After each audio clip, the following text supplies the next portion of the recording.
Okay guys, here we go, another coal paint table tutorial. Now we're looking at Espern Locarno from Blackstone Fortress.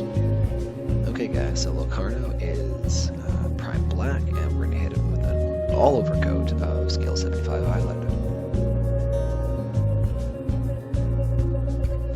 Okay, so the violet's on, and what we're going to do is start brightening up that cloak. Now, there's a lot of ways that you can brighten up violet, but in this case I'm using just a mix of violet and scale 75's white to start throwing in my initial highlights.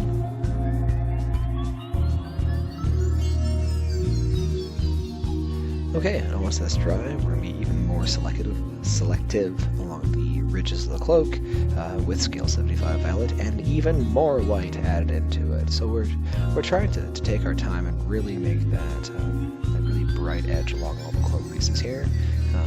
Make it really pop in the end. He's supposed to be a navigator, and they're quasi-warp-touched folks, so their clothing should look weird and almost unnatural at times. Alright guys, and then the last highlight here is just going to be a nice thin down, really targeted white highlight. Scale 75 is white. And I know not everyone uses scale 75, especially if you're in North America. It's not always the easiest paint line to get a hold of. Guys, any kind of color here can be used. A paint line is not necessarily more superior than the next. It's just what tools you deem to use. For me, it's no different than airbrushing versus like traditional brush brushing. Anything we do can be done with either one of the tools, so make it a little bit easier than the others. Now here I just mix some of that violet in together again with some matte medium. I realized I was using too small of a brush. And we're going to start just hitting a glaze with violet all over the place, just trying to bring the tones all together, away from that weird, if you're playing like 40k Damonette, almost skin color, and just trying to normalize out that white a little bit while leaving it thin enough to see the white through and still have those highlights.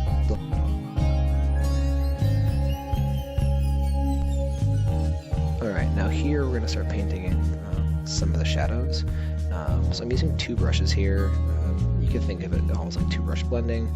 I'm painting in the same glaze with a little bit of black added into it, into all the recesses and the folds, just to get a starker contrast, while using that other brush, the wooden handle brush here, to pull out that color and just kind of muddy the lines between it and the original colors that we had down, just to make sure that it's not like a stark end, but it's a nice feathering out.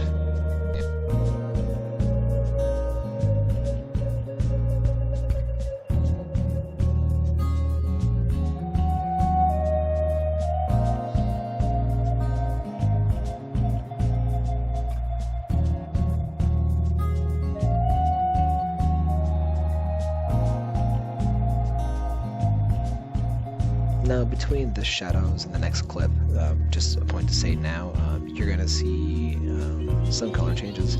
I go out and black out a lot of things that I'm doing in between clips, just because it's boring to see me just paint everything black. It's for me, as a painter, to know what I like and what I need to have in different places. And that's why you'll often see me cut away, and then things will look a little bit cleaner because everything's painted black that I didn't want to be the color that I just finished.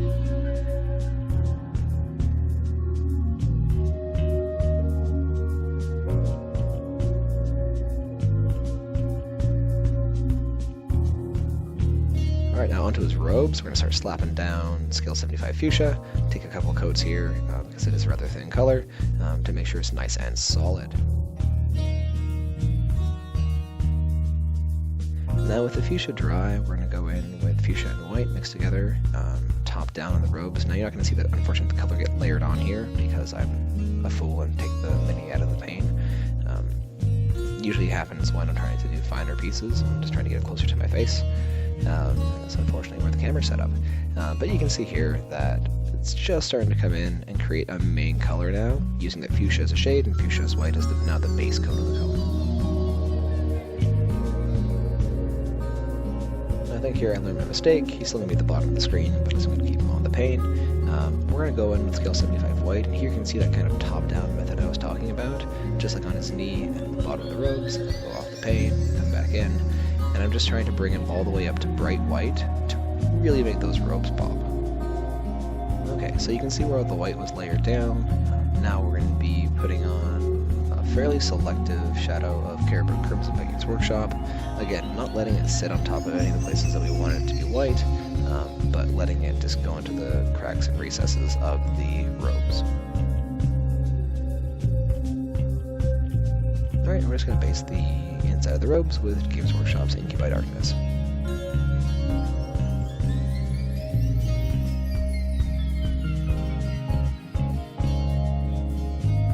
Okay, starts to work on the Navigator's armor now.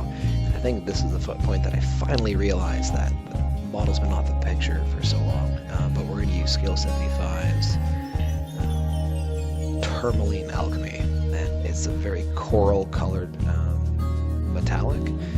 Again, I'm going a little bit off the beaten path for the paint scheme here, but it's going to look pretty rad when we're done.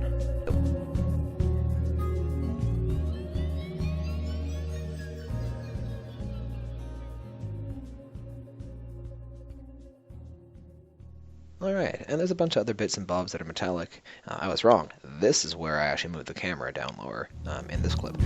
You'll see that in a second, but I'm going to go in with Scale 75's black metal for all the other weird bits of metal places, like his backpack, the Vox recorder thing that he has on his side, across his body.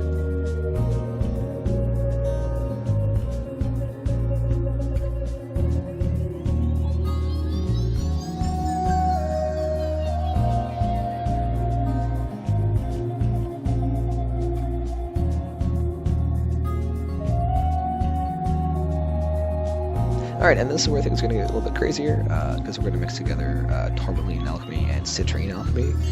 If you guys watched the Yanis Drake tutorial, Citrine's what I used as the one of the highest highlights of the gold there.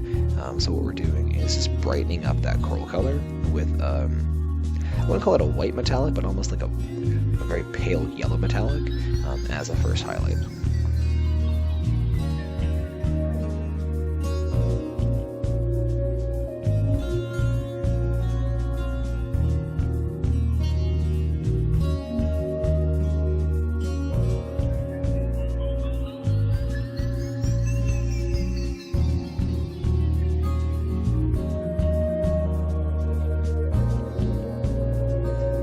Okay, now to add on a legitimate edge highlight and pretty reflective piece is Scale 75's Peridot Alchemy.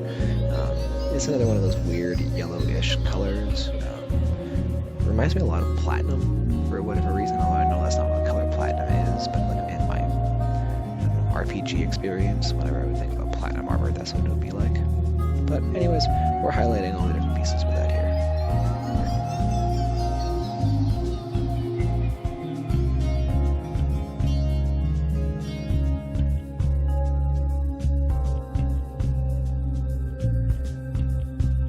Alright, and we're going back in with the magical wash of the day of Carroburg Crimson. Not like slopping it down, but gonna cover everything that we just painted in it. And get back on the frame, Cody, there we go. So his weird antenna helmet, Pauldron's mask, you name it, is gonna be covered in this.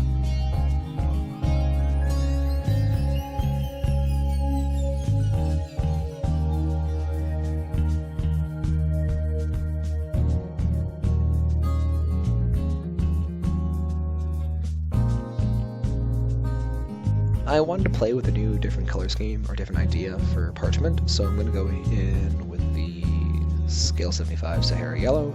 It's thin here. We're going to do just a couple coats of this, make sure it's on nice and solid for the ribbons and basically the scroll that he has down at the front of his chest.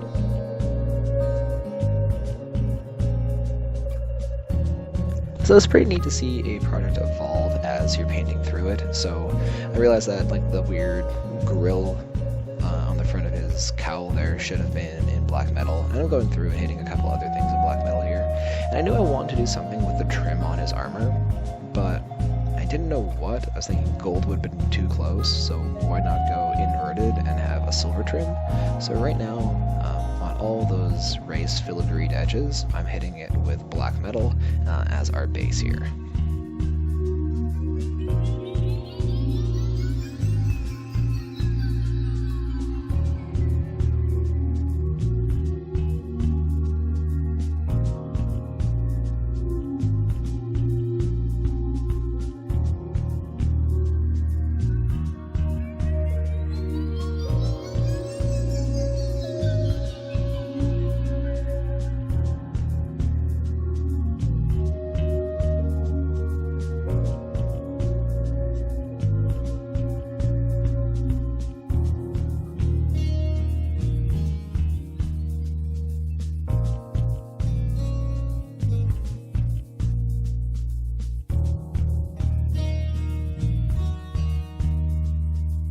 Okay, now that the black metal's all dry, we're going to go and highlight it with speed metal.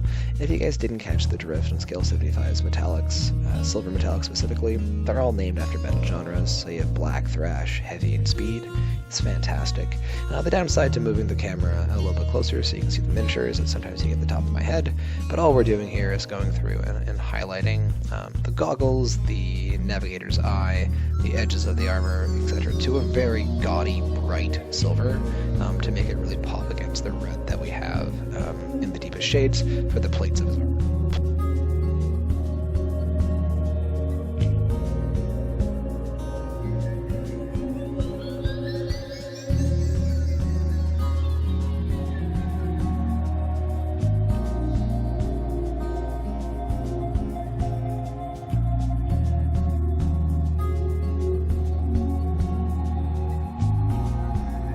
Alright, with the pretty stuff highlighted, we have to highlight the more utilitarian metals.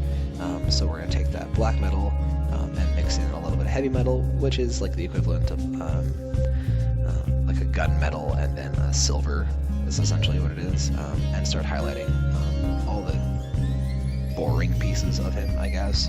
So you can think about like dials, cogs, hoses, etc.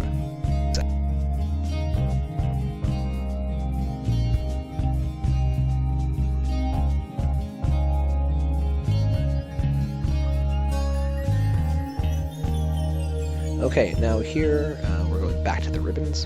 For whatever reason, I did them in a different order, but we're going to use Sahara yellow and then another color called Nacar or Nacar. I don't know how to pronounce it, but we're hitting any of the ridges here as we're going along. This is just highlight number 1 to help solidify a slightly brighter color beyond that Sahara yellow base.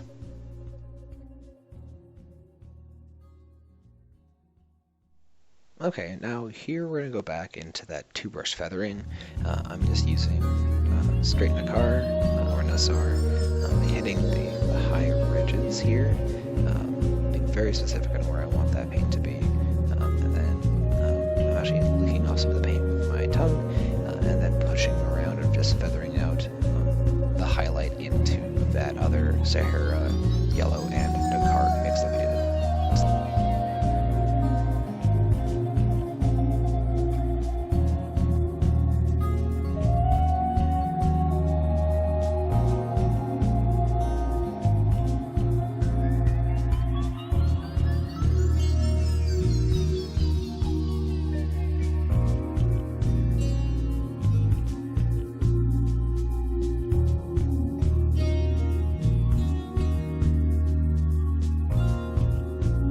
The big thing is just be patient when you're doing a piece like this.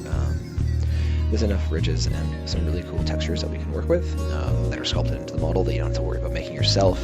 But if you rush it, it'll just look like a bunch of white streaks along a dirty piece of toilet paper. So really trying to move it back and forth. Again, working nice thin paints. The more layers you put down, the more intense the color gets, and the better overall project or end of the project will be.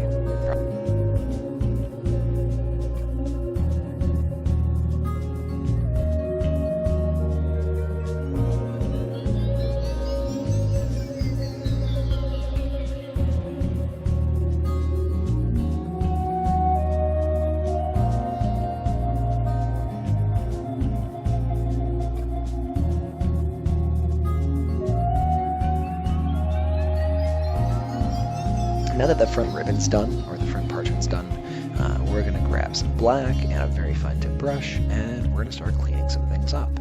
So I said normally I don't show us me blacking things out, but here I'm just painting in a nice dark line between the robe and the parchment, just to make sure that you see a nice good definition between the two. Hidden his gloves, and eventually going to start drawing on some lines. Now I'm going to start at the base of the model. The GW Studio team hit a bunch of diamond eyes at the bottom of it. You can see the diamond eye just there to his left side on his medallion hanging from his pants. So we're going to hit those down, and then we're just going to start drawing some squiggles. Nice fine squiggles for whatever kind of text that would be on here. Illegible at 28 millimeters, but totally legible if you're down there that size.